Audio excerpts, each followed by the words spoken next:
বলছি জামাই, অনেকদিন তো হলো শ্বশুর বাড়ি বসে বসে খাচ্ছ, এ নাও বাজারে ব্যাগটা নাও আর বাজারে যাও, বাজার করে নিয়ে আসো। হ্যাঁ মা, যাচ্ছি। তা টাকা পয়সা আছে না দেবো? কম টাকায় আবার সস্তার পচা জিনিসটা তুলে নিয়ে আসো না। এই চলো বাড়ি চলো। মানে তুমি তো বললে কিছুদিন থাকবে এখানে। যেখানে আমার স্বামীর মান সম্মান নেই সেখানে আমি থাকতে চাই না।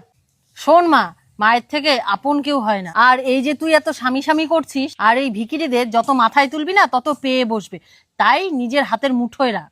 ও আমাকে লাথি মারুক আর ঝাঁটাই মারুক সেটা আমি মেনে নেবো, কারণ ও আমার স্বামী। আমি ওকে পছন্দ করে বিয়ে করেছি। তোমরা আমার সাথে সারা জীবন থাকবে না মা, ও আমার সাথে সারা জীবন থাকবে। আর যে আমার সাথে সারা জীবন থাকবে তার যেখানে কোনো মান সম্মান নেই, কোনো সম্মান নেই, সেই বাড়িতে আমি থাকবো না। ও তো বসেই ছিল, তুমি ওকে ভালো মতন বলতে পারতে, যাও বাবা গিয়ে বাজারটা করে নিয়ে আসো। আর তুমি ওকে যেভাবে কথাটা বললা সেটাই ওকে অপমান করা হলো। আর ওর যেখানে অপমান হবে সেই বাড়িতে আমি থাকবো না। এই চলো চলো।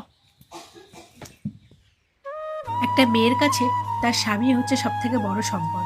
যেখানে তার স্বামীর সম্মান নেই সেখানে তারও সম্মান নেই, হোক না সে বাপের বাড়ি। ভিডিওটা কেমন লাগলো অবশ্যই জানিও, আর যদি ভালো লাগে লাইক কমেন্ট শেয়ার করতে কিন্তু ভুলো না। টাটা।